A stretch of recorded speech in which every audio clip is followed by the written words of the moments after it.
talked about earlier, there's a lot of farm fields in this area, along with a lot of desert and good cover for coyotes to move around in.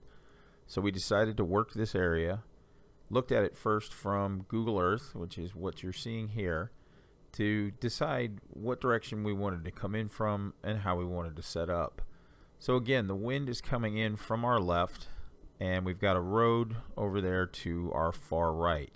So when we go into here, we're going to set up down in the south corner. There's a fence that runs along that southern edge. So we're going to enter in from the south, and we're going to use the fence to the right and the berm to the left to help funnel coyotes to us. The collar marked with C is pointing up to the north, just like the C is pointing. I'm Mo with the M, B is for Bob. So Bob's going to be looking mainly to his left, but he's going to be scanning in a circular motion, making sure to include the collar every time he circles around. And me, I'm going to be looking off to the right, but I'm also going to be doing the same thing. As I'm scanning, I'm going to constantly be looping my scan around so that I always overlook my call. Remember, the coyotes are heading for the call, so don't forget to look towards your collar. Now we're going to start off our stand here looking over to the berm. Berm's off to the left. The call is out in front of me over here to my right. So I like to start my stands here with crow calls.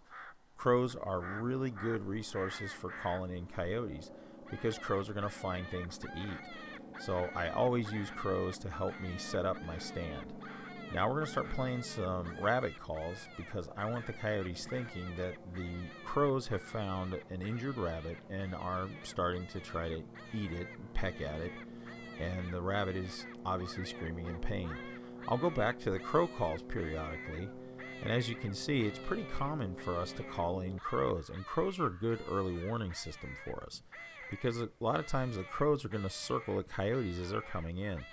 So now I'm looking off to my north here. The call is off to my left, and I saw some movement back there directly to the north of me. So this is what's got my attention towards this gap in the brush out there. Now that brush line's out there about 350, 400 yards.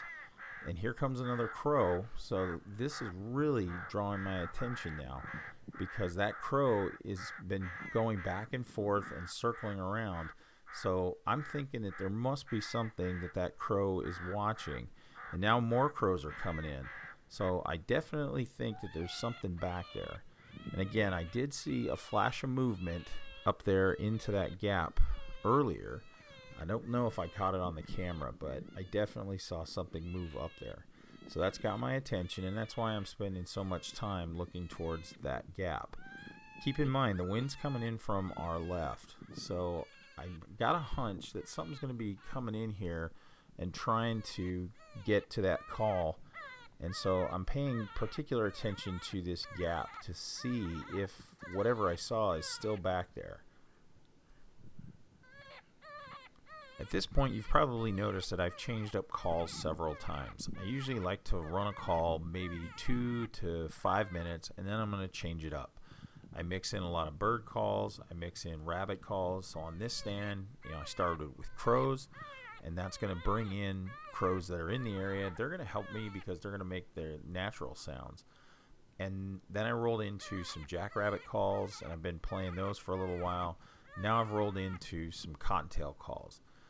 If you're playing one call constantly and those coyotes don't like that sound, you're going to strike out. So I generally like to bounce around on different sounds, mix in some birds, mix in some rodents, mix in some rabbits. Pup distress, definitely, and during certain parts of the year I'll also use howls. I'll use sounds of fighting.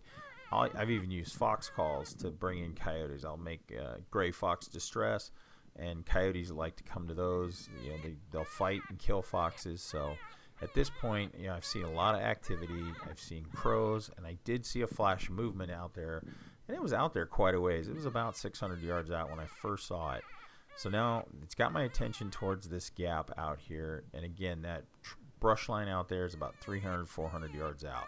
So there's the coyote coming in straight at me. So now, remember, the wind is coming in from the left. So I don't know if this coyote is going to come to the left or the right of that big brush pile. So I'm going to get my gun lined up here and start watching this coyote. So at this point, we're going to slow the video down, and I'm going to let you guys try to guess by reading this coyote's body language about what that coyote is going to do. And then I'm going to ask you guys to think about when you're going to try to take your shot. What are you going to do here? Key thing you got to learn to do when you're coyote hunting is learn to read the coyote. So I've slowed this down so you can read its body language. Slowing this down like this is going to let you guys really process what's going on. But when you're out there actually on stand, this happens really, really quickly. So you've got to learn how to read these coyotes and try to anticipate where this coyote's going. Is he going to go to the left of the brush, the right of the brush? Is he going to come straight at me? I've got to think about where I'm going to take my shot, what the probable ranges are.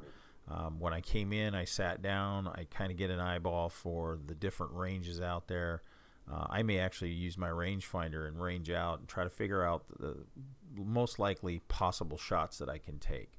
So I'm going to stop the video here and let you guys go ahead and chime in with what you think this coyote is going to do and what are you going to do.